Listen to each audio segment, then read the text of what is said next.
أعوذ بالله من الشيطان الرجيم. بسم الله الرحمن الرحيم.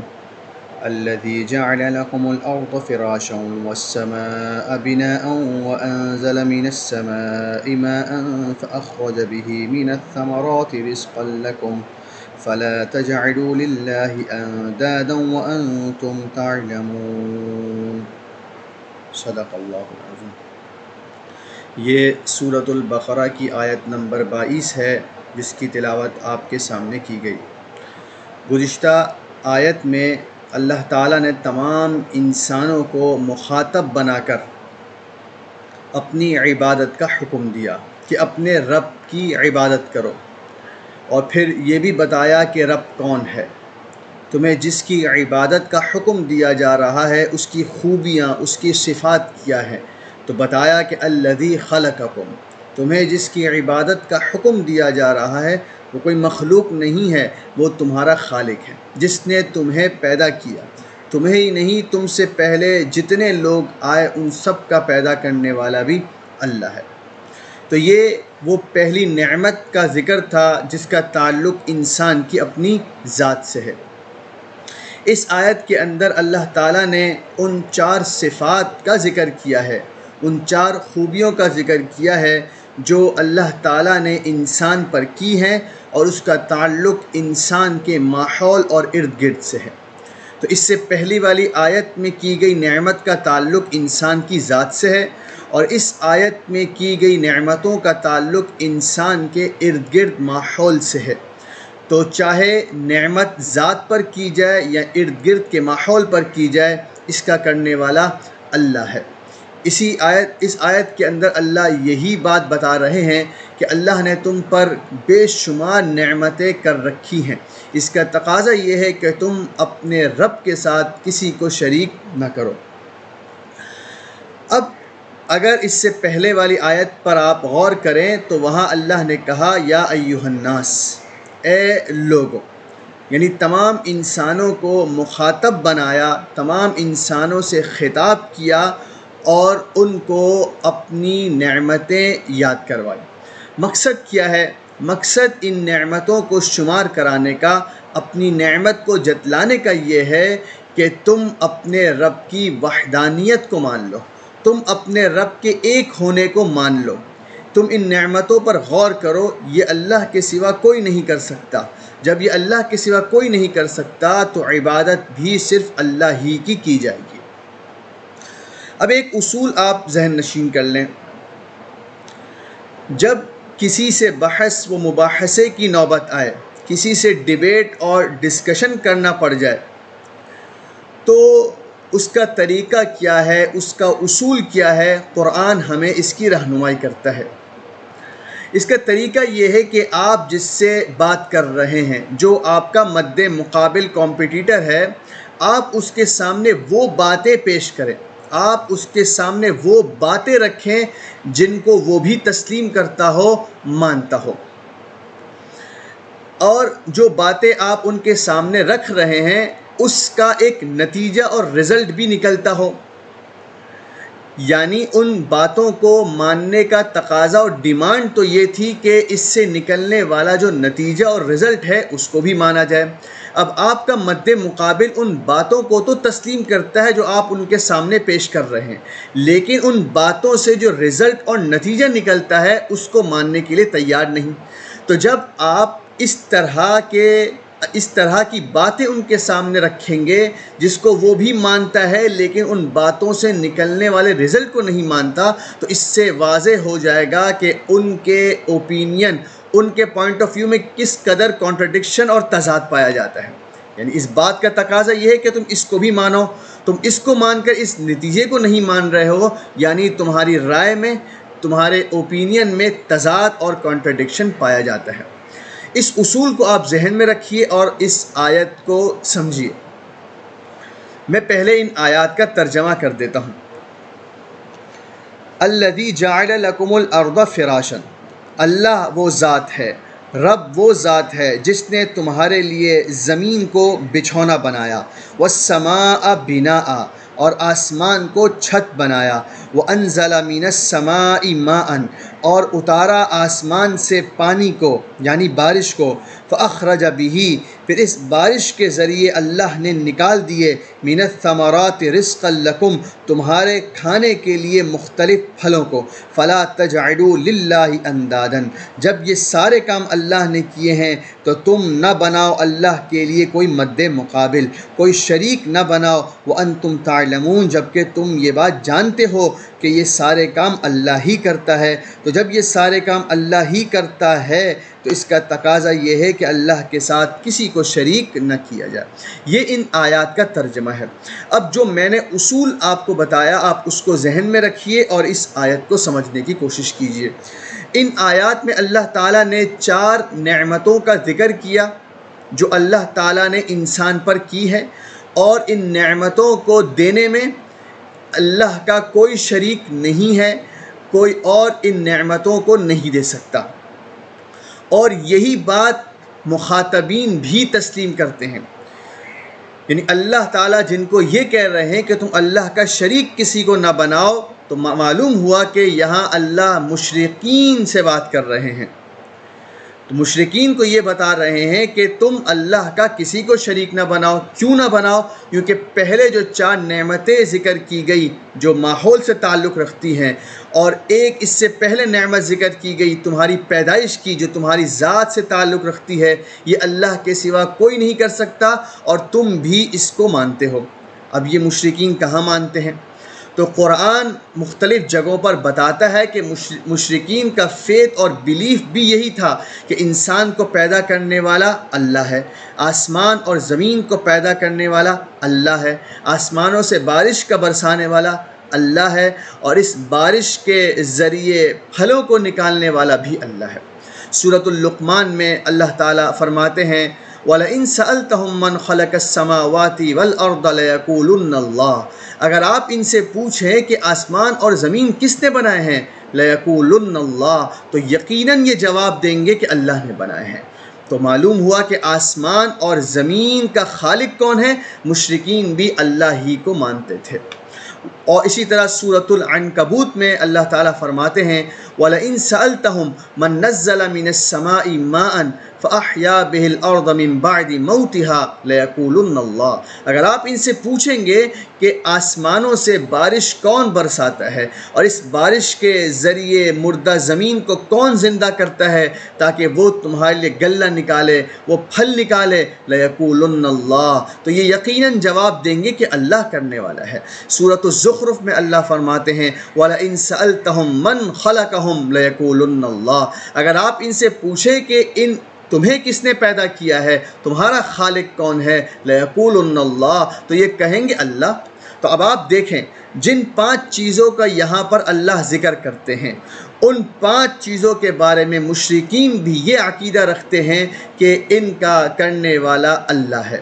انسانوں کو پیدا کرنا اور ارد گرد ماحول میں دی گئی نعمتوں کا خالق اور دینے والا اللہ ہے۔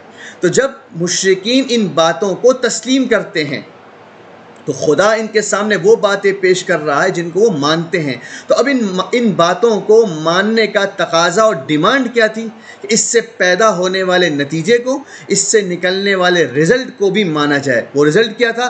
فَلَا تَجْعَلُوا لِلَّهِ أَندَادًا وَأَنْتُمْ تَعْلَمُونَ جب تم یہ ساری باتیں مانتے ہو یہ کرنے والا اللہ ہے تو پھر اللہ کے ساتھ کسی کو شریک مت بناؤ، کسی کو اللہ کا مد مقابل کمپٹیٹر نہ بناؤ، جبکہ تم یہ جانتے ہو یہ اللہ کے سوا کوئی نہیں کر سکتا۔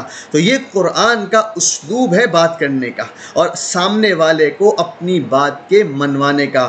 یہ قرآن ہمیں اصول سکھا رہا ہے کہ جب تمہیں کسی سے بحث اور مباحثے کی نوبت آ جائے، کسی سے ڈسکشن کرنی پڑے، تو اس کا طریقہ یہ ہے کہ اس کے سامنے وہ باتیں پیش کرو جس کو وہ تسلیم کرتا ہے۔ جب وہ ان باتوں کو تسلیم کرتا ہے تو پھر آپ بتائیں کہ ان باتوں کو تسلیم کرنے کا تقاضا یہ ہے کہ اس رزلٹ اور نتیجے کو بھی مان لیا جائے۔ جب وہ رزلٹ کو نہیں مانے گا تو پھر ان کے پوائنٹ آف ویو کا، ان کے بلیف کا کانٹرڈکشن ثابت ہو جائے گا، تضاد ثابت ہو جائے گا، اور آپ کی بات واضح ہو جائے گی اور آپ کی بات قابل قبول ہوگی۔ تو بہرحال یہ مشرکین کا رویہ تھا کہ ان تمام چیزوں کا بنانے والا تو اللہ کو مانتے تھے پر اللہ کے ساتھ شریک بھی کرتے تھے۔ اگر ہم اس کو مثال سے سمجھانا چاہیں تو یوں کہہ سکتے ہیں کہ مشرکین اور اس طرح کے جتنے لوگ ہیں ان کا رویہ ایسا ہے کہ آپ مثلاً یوں سمجھیں کہ ایک آدمی کے پاس بہت سا پیسہ رکھا ہوا ہے، دوسرے آدمی کے پاس پیسہ نہیں ہے اور مجھے فی الوقت پیسوں کی ضرورت ہے۔ تو اب عقل کا تقاضا تو یہ ہے کہ میں اس شخص سے مطالبہ کروں پیسوں کا جس کے پاس پیسے رکھے ہوئے ہیں تاکہ میری ضرورت پوری ہو جائے۔ اب یہ کس قدر بے وقوفی ہوگی کہ یہ بات میرے علم میں ہے کہ اس فلانے کے پاس پیسے ہیں اور دوسرے کے پاس پیسے نہیں ہیں، یہ مجھے معلوم ہے اور مجھے یہ بھی معلوم ہے کہ مجھے پیسوں کی ضرورت ہے، اس کے باوجود میں اس پہلے والے شخص کو چھوڑ کر جس کے پاس پیسے موجود ہیں اس آدمی کے پاس جاتا ہوں جس کے پاس پیسے موجود نہیں ہیں۔ تو اس کو صریح بے عقلی، بے وقوفی نہیں کہا جائے گا تو کیا کہا جائے گا؟ یہی کچھ مشرکین کا رویہ تھا کہ وہ اس بات کو مانتے ہیں کہ سب کچھ کرنے والا اللہ ہے، پھر بھی آس امید اس سے لگا رہے ہیں جس کے پاس کچھ بھی نہیں ہے۔ تو یہ مثال سے یہ بات سمجھ میں آتی ہے کہ مشرکین کا رویہ بالکل اسی طرح تھا کہ وہ تسلیم کر رہے ہیں کہ سب کچھ اللہ کر رہا ہے، اس کے باوجود امید کس سے لگا رہے ہیں، سوال کس سے کر رہے ہیں، مانگ کس سے رہے ہیں جس نے کچھ بھی نہیں کیا۔ تو اللہ تعالیٰ یہاں اس آیت میں، اس سے پہلے والی آیت میں بتاتے ہیں کہ جس رب کی تمہیں عبادت کا حکم دیا جا رہا ہے وہ کوئی ایسی ذات نہیں ہے جو کچھ نہیں کر سکتی، بلکہ وہ ایسی ذات ہے جس نے تمہیں بھی پیدا کیا ہے اور تمہارے ارد گرد جتنی چیزیں موجود ہیں اس کو پیدا کرنے والا بھی اللہ ہے۔ تو بہرحال یہ تو ان آیات سے پیدا ہونے والا اور نکلنے والا اصول تھا جو میں نے آپ کے سامنے پیش کیا۔ اب میں اس آیت کے اندر موجود جو بتانے کی باتیں ہیں وہ آپ کے سامنے رکھ دیتا ہوں۔ اللہ تعالیٰ فرماتے ہیں الذی جعل لکم، اللہ وہ ذات ہے جس نے تمہارے لیے، تمہارے نفع کے لیے زمین کو فراش بنا دیا۔ یہاں جعل لکم کا لفظ بیان کیا گیا ہے، یعنی یہ لفظ یہ بتا رہا ہے کہ جتنی چیزیں تم دیکھ رہے ہو وہ تمہارے نفع کے لیے پیدا کی گئی ہیں، یعنی تم ان سے نفع اٹھاؤ، یہ تمہاری خدمت کے لیے پیدا کی گئی ہے۔ تو اب یہ کتنی بے وقوفی کی باتیں ہوں گی کہ جن چیزوں کو اللہ نے میرے نفع کے لیے پیدا کیا ہے تاکہ میں ان سے نفع اٹھاتا، میں ان سے نفع تو اٹھاتا دور کی بات، میں ان کی عبادت کرنے لگ گیا، میں ان کے سامنے سجدہ کرنے لگ گیا۔ یہاں اللہ یہ بتا رہے ہیں کہ یہ جتنی چیزیں تم دیکھ رہے ہو لکم، یہ تمہارے نفع کے لیے، تم ان سے نفع اٹھاؤ، ان سے خدمت لو، یہ اس لیے بنائی گئی ہیں، نہ کہ اس لیے کہ تم ان کے خادم بن جاؤ اور ان کے آگے سر جھکا دو۔ تو اللہ تعالیٰ یہ بتا رہے ہیں کہ یہ تمہارے نفع کے لیے ہے۔ نفع کے لیے کیا ہے؟ زمین کو اللہ نے فراش بنا دیا، زمین کو تمہارے لیے بچھونا بنا دیا کہ تم اس پر آسانی سے چل پھر سکو، رہ سکو اور اپنی ضروریات کے لیے اس کو استعمال کر سکو۔ اب یہاں قرآن زمین کو فرش بتاتا ہے۔ قرآن کا زمین کو فرش بتانے سے ہرگز یہ لازم نہیں آتا کہ قرآن زمین کو فلیٹ بتا رہا ہے اور قرآن زمین کو گول نہیں کہہ رہا۔ بات در حقیقت یہ ہے کہ قرآن سائنس کی کتاب نہیں ہے۔ قرآن اس لیے نہیں اتارا گیا تھا کہ اس سے سائنس کے مسائل حل کیے جائیں، سائنس کے مسائل اس سے دیکھے جائیں، بلکہ قرآن کے نزول کا مقصد کیا ہے؟ قرآن اس کو واضح طور پر سورۃ البقرہ میں بتاتا ہے، ذَلِكَ الْكِتَابُ لَا رَيْبَ فِيهِ هُدًى لِّلْمُتَّقِينَ، یہ ایسی کتاب ہے جو ہر شک و شبہ سے بالاتر ہے اور یہ متقین پرہیزگاروں کے لیے ہدایت ہے۔ تو معلوم ہوا کہ قرآن کے نزول کا مقصد انسان کی رہنمائی تھا، انسان کو ہدایت دینا تھا۔ تو قرآن کا مقصد ہدایت ہوا۔ قرآن بات کس سے کرتا ہے؟ یا ایھا الناس، اے لوگوں۔ قرآن تمام انسان سے خطاب کرتا ہے اور قرآن کا مقصد تمام انسان کو صحیح راستہ دکھانا ہے، ان کی صحیح رہنمائی کرنا ہے۔ یہ قرآن کے نزول کا مقصد تھا۔ اب قرآن جب اپنا مقصد پورا کرتا ہے، یعنی لوگوں کو ہدایت دینا، لوگوں کی درست رہنمائی کرنا، تو اس مقصد کو پورا کرنے کے لیے قرآن انسان سے خطاب کرتا ہے اور مختلف پہلوؤں سے اس کو بات سمجھانے کی کوشش کرتا ہے، مختلف مثالیں اس کے سامنے پیش کرتا ہے، کبھی اس کی ذات کو مثال بناتا ہے، کبھی ارد گرد کے ماحول کو مثال بنا کر پیش کرتا ہے، اور عام طور پر کسی چیز کی اسی صورت اور کیفیت کو انسان کے سامنے پیش کرتا ہے جس کو انسان دیکھ رہا ہو اور انسان کے لیے اس کو سمجھنا آسان ہو۔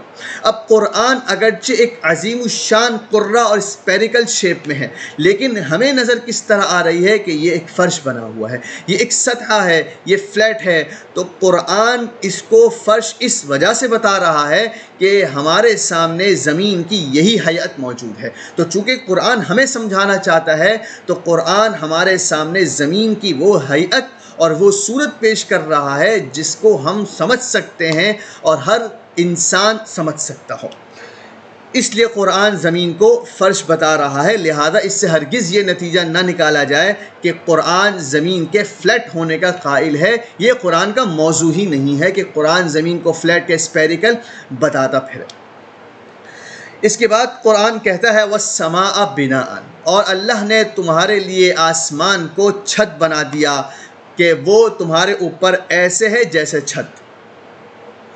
اس کے بعد کہا وَأَنزَلَ مِنَ السَّمَاءِ مَاءً، اس کے بعد اللہ تعالیٰ بتاتے ہیں کہ آسمانوں سے پانی بھی اللہ نے اتارا ہے۔ اب یہاں پر اللہ کہہ رہے ہیں کہ آسمان سے بارش اتاری ہے، جبکہ بارش آسمانوں سے نہیں بلکہ بادلوں سے اترتی ہے۔ تو یہاں السماء کیوں کہا گیا؟ تو بات دراصل یہ ہے کہ السماء کا معنی ڈکشنری کے اندر لکھا ہوا ہے کل ما علاک فہو السماء، تاج العروس کے اندر جو کچھ تمہارے اوپر ہے وہ آسمان ہے۔ امام قرطبی لکھتے ہیں کل ما علاک فاظل فہو السماء، جو کچھ تمہارے اوپر ہے اور تمہیں ڈھانپے ہوئے ہے وہ سما ہے، لہٰذا میں اپنے اوپر موجود چھت کو بھی سما کہہ سکتا ہوں۔ اس اعتبار سے کہ سما کا معنی یہ ہے کہ جو کچھ تمہارے اوپر ہے، سحاب یعنی بادلوں کو بھی سما کہا جا سکتا ہے کہ وہ بھی ہمارے اوپر ہے۔ تو بات یوں ہے کہ اللہ نے آسمان سے یعنی تمہارے اوپر سے بارش کو اتارا ہے، اور قرآن بھی یہی نظریہ رکھتا ہے کہ بارش بادلوں سے برستی ہے۔ سورۃ الواقعہ میں اللہ تعالیٰ فرماتے ہیں انزلتموہ من المزن ام نحن المنزلون، یہ بادلوں سے بارش تم برساتے ہو یا ہم برساتے ہیں۔ سورۃ النبا میں اللہ فرماتے ہیں وانزلنا من المعصرات ماء ثجاجا، کہ اللہ نے بادلوں سے بہنے والا پانی برسایا ہے۔ تو معلوم ہوتا ہے کہ قرآن خود یہی نظریہ رکھتا ہے کہ بارش بادلوں سے برستی ہے نہ کہ آسمان سے۔ یہاں السماء اس لیے کہا گیا ہے کیونکہ بادل ہمارے اوپر ہے، اور ہر وہ چیز جو اوپر ہو اس کو سما کہا جا سکتا ہے۔ اس کے بعد اللہ فرماتے ہیں کہ بارشوں کو کیوں برسایا، اس کا مقصد کیا تھا؟ فَأَخْرَجَ بِهِ مِنَ الثَّمَرَاتِ رِزْقًا لَكُمْ، یہ بارش اس لیے برسائی ہے کہ یہ زمین کے اندر جائے اور پھر زمین تمہارے لیے مختلف قسم کے پھل پھول نکالے جس سے تم اپنی غذائی ضروریات پوری کر سکو۔ جب یہ سارے کام اللہ نے کیے ہیں تو اس کا نتیجہ کیا تھا؟ فَلَا تَجْعَلُوا لِلَّهِ أَنْدَادًا وَأَنْتُمْ تَعْلَمُونَ، کہ تم اللہ کے ساتھ کسی کو شریک، کسی کو مد مقابل، کسی کو کمپٹیٹر نہ بناؤ۔ یہ ان باتوں کو ماننے کا نتیجہ اور تقاضا ہے۔ تو تم جب ان باتوں کو مانتے ہو تو پھر چاہیے کہ تم اس نتیجے کو بھی مانو اور اللہ کے ساتھ کسی کو شریک نہ کرو۔ وَأَنْتُمْ تَعْلَمُونَ، جبکہ تمہیں یہ بات معلوم ہے کہ یہ کام اللہ کے سوا کوئی نہیں کر سکتا۔ تو یہ چند گزارشات تھی اس آیت کے تحت جو کرنی تھی۔ جو کچھ کہا گیا اللہ تعالیٰ اس پر عمل کرنے کی توفیق نصیب فرمائے۔ وآخر دعوانا ان الحمد للہ رب العالمین۔